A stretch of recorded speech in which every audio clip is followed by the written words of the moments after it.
Bismillahirrahmanirrahim. Assalamualaikum warahmatullahi wabarakatuh. Bertemu lagi dengan Pak TW. Nah, kali ini kita akan membahas masih tentang sistem peredaran darah pada manusia di bagian yang kedua ini.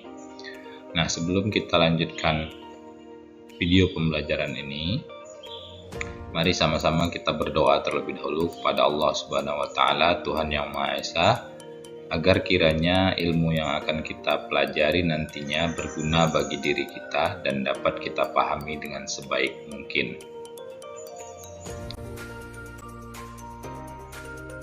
Nah, lanjutan dari apa yang sudah kita jelaskan pada video sebelumnya, sekarang kita akan coba membahas tentang proses pembekuan darah.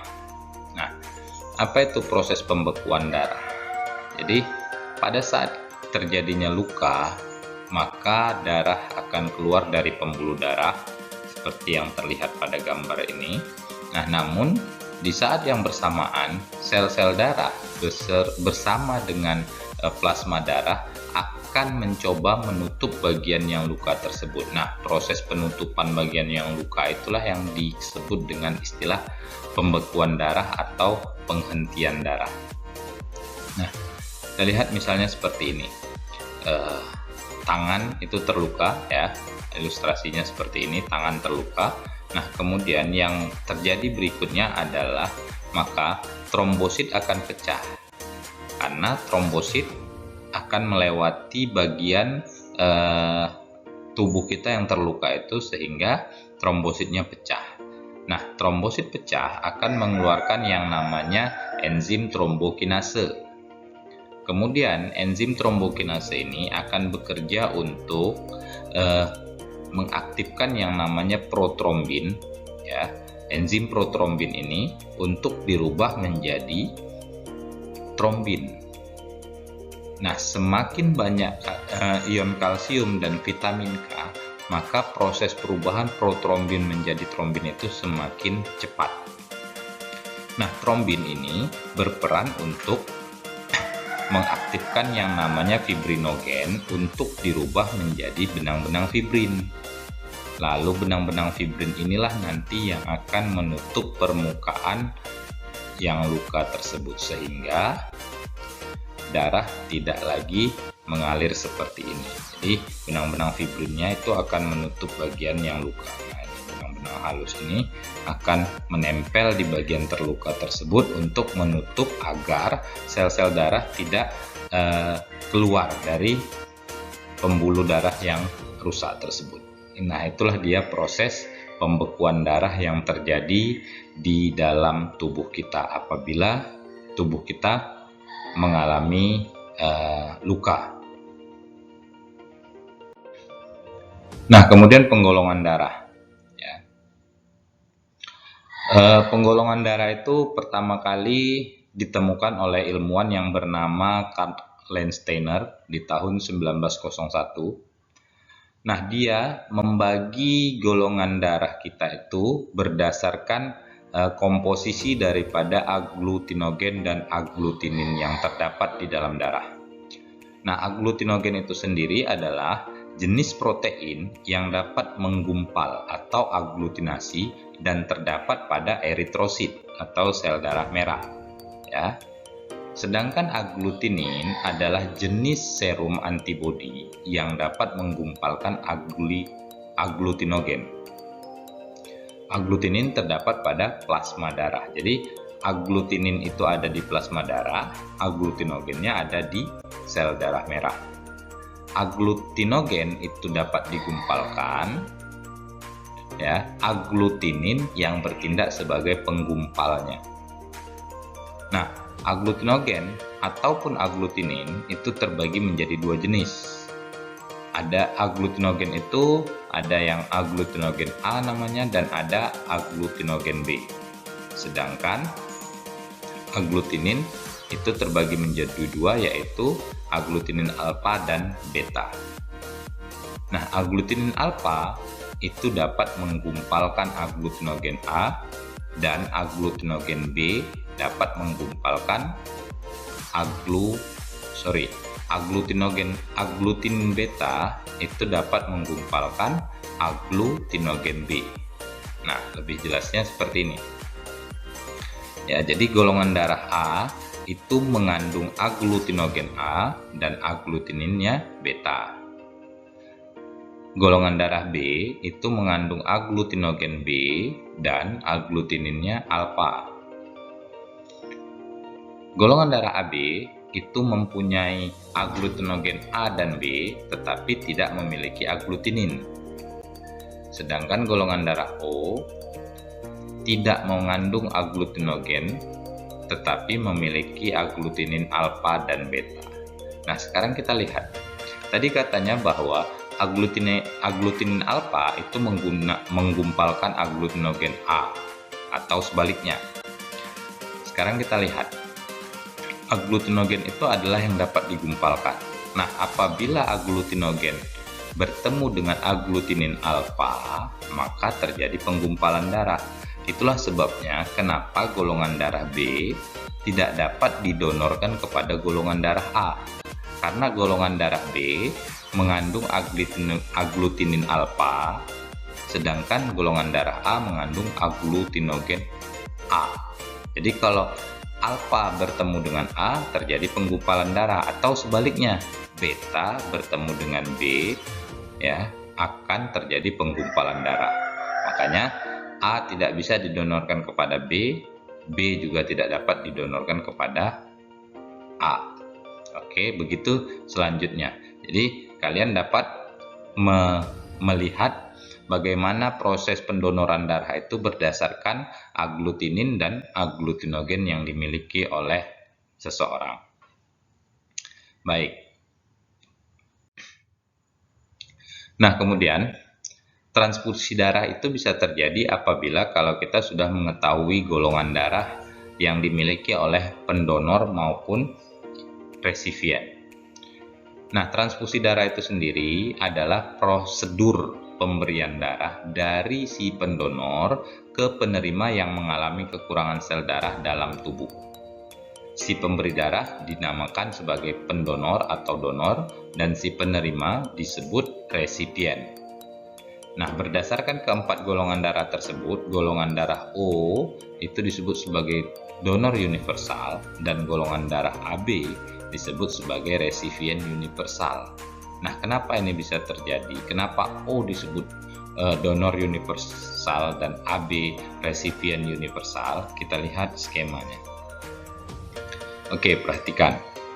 Nah, garis bolak-balik seperti ini itu artinya masing-masing golongan darah itu dapat memberikan ke sesama golongan darah yang sama ya. O dengan O, A dengan A, B dengan B, dan AB dengan AB, dan itu yang semestinya terjadi ya. Transfusi darah yang baik itu adalah sesama golongan darah yang sama. Nah, namun O dikatakan sebagai donor universal itu dikarenakan kita lihat O itu bisa memberi kepada A, bisa memberi kepada AB, dan bisa mendonorkan darahnya ke B, sehingga dia disebut sebagai donor pemberi yang universal, artinya bisa memberikan ke semua golongan darah. Nah, sedangkan AB disebut resipien universal karena kita lihat A itu memberikan golongan darah ke AB bisa, O tadi bisa, kemudian B juga bisa memberikan golongan darahnya ke bisa mendonorkan darahnya ke AB. Berarti AB dapat menerima semua jenis golongan darah, maka dia disebut sebagai resipien universal. Oke. Nah, sebaliknya AB tidak bisa memberikan ke A atau A tidak dapat memberikan ke O. Jadi panduan tanda panah ini artinya adalah golongan darah yang dapat memberikan atau mendonorkan darahnya. Oke. Nah, begitu proses transfusi darah yang terjadi pada proses pemberian darah atau donor darah yang berlangsung di berbagai tempat. Nah, kemudian bagian yang terakhir adalah kelainan dan penyakit. yang terjadi pada sistem peredaran darah manusia. Yang pertama kita lihat terjadi pada darah. Nah, ada anemia, merupakan penyakit kekurangan hemoglobin di dalam darah. Selain kekurangan hemoglobin, penderita anemia juga menderita kekurangan eritrosit dan kekurangan volume darah itu sendiri. Nah, penyakit ini timbul karena kekurangan ion kalsium, zat besi, dan kekurangan vitamin B12. Oke, itu anemia ya. Selanjutnya ada leukemia, juga dikenal dengan sebutan kanker darah. Nah, penyakit ini disebabkan oleh kelebihan produksi sel darah putih yang jumlahnya abnormal. Sel darah putih tersebut akan memakan eritrosit dan menyebabkan menurunnya jumlah eritrosit. Nah, itu disebut dengan kanker darah. Kemudian, hipertensi ini disebut dengan penyakit tekanan darah tinggi. Nah, seseorang disebut menderita hipertensi jika tekanan darah sistol dan diastolnya lebih dari 140/90 mm/Hg. Nah, jika terlalu tinggi dapat menyebabkan pembuluh darah pecah. Nah, itu hipertensi. Kebalikannya adalah hipotensi atau tekanan darah rendah. Nah, lalu penyakit yang terjadi pada darah salah satunya lagi adalah hemofilia. Ya, adalah kelainan pada darah yang disebabkan karena faktor genetik. Nah, hemofilia ini menyebabkan darah sulit membeku. Akibatnya, si penderita hemofilia ini apabila terjadi luka di bagian tubuhnya, maka darah dia akan terus mengalami pengeluaran. Jadi darahnya terus keluar, sulit untuk berhenti. Nah, ini mengakibatkan hal-hal yang fatal jadinya ya, kalau seandainya darah itu habis keluar terus-menerus. Nah, ini merupakan penyakit bawaan atau penyakit faktor genetik. Nah, selanjutnya kita lihat pada pembuluh darah. Apa saja kelainan dan penyakit pada pembuluh darah? Yang pertama ada varises. Nah, kita lihat seperti gambar ini yang munculnya garis-garis berwarna biru, merupakan pembesaran pembuluh darah vena yang biasanya menyerang bagian kaki. Jadi pembuluh venanya itu membesar sehingga terlihat jelas di permukaan kulit, terutama di bagian kaki bagian belakang ya. Kemudian ada trombus ya, adalah gumpalan bekuan darah yang kemudian menyumbat pembuluh darah di tempat terjadinya kerusakan. Nah, misalnya kerusakan terjadi di sini ya.